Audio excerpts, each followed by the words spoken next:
Orang yang biasa iri dan dengki, wajahnya beda dengan orang yang hatinya nggak ada penyakit iri dan dengki. Beda.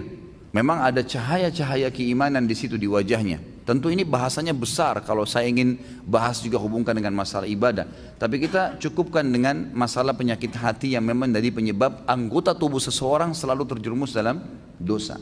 Ternyata orang kalau lebih mendahulukan untuk sudahlah, maafin, ya sudah, ikhlaskan. Semua berhubungan dengan masalah hatinya ini, itu berpengaruh kepada organ tubuh semuanya. Subhanallah. Ketegangannya gitu kan, stres, semuanya itu akan hilang. Karena dia pelongkan. Kalau ada seseorang berbuat jahat dengan kita, jangan balas kejahatan dengan kejahatan. Enggak boleh orang gunjing kita balas dengan gunjing. Dia dosa, kita dosa. Dia dihukum, kita dihukum.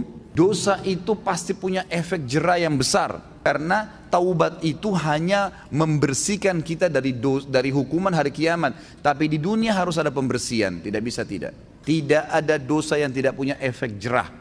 Mesti ada. Sekecil apapun. Tentu efek jerahnya itu sesuai dengan kadar perbuatan, tapi lebih berat daripada perbuatan dia. Dosa seperti segelas racun. Satu gelas racun ini sebenarnya secara medis bisa diobati dengan susu. Karena susu minuman yang steril, bisa mengobati racun yang masuk dalam tubuh. Tapi pertanyaannya, apakah satu gelas racun bisa diobati dengan satu gelas susu?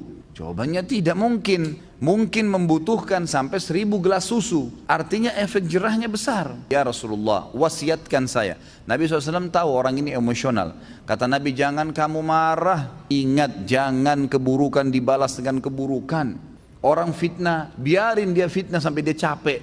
Jangan dibalas dengan fitnah. Lalu apa yang saya harus lakukan Ustadz? Maafkan. Masa sih Ustadz? Maafkan. Enak benar dia Ustadz? Maafkan. Nggak ada kata lain, jawabannya cuma itu. Maafin. Lalu dia bagaimana? Sudah enak-enak berbuat fitnah saya, sebarin saya. Allah ada.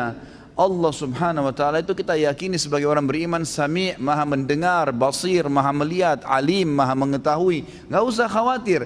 Hukum yang telah Allah turunkan, setiap orang yang berbuat dosa pada Allah, dia kalau tobat Allah ampuni. Tapi kalau dosa berhubungan dengan hak makhluk, manusia, maka dia harus tobat kepada Allah dan meminta maaf kepada manusia yang dia buat salah. Jadi kalau kita begitu difitnah, langsung awalnya kita maafin, udah deh saya maafin. Allah mengatakan wal afina anin nas. Hati kita steril kembali tuh. Kita mendapatkan pahala karena menjalankan perintah Allah dan Rasulnya. Dan dia selama dia dalam hukum Allah yang kita yakini, dia selama tidak minta maaf dengan kita, hukuman Allah tetap datang pada dia.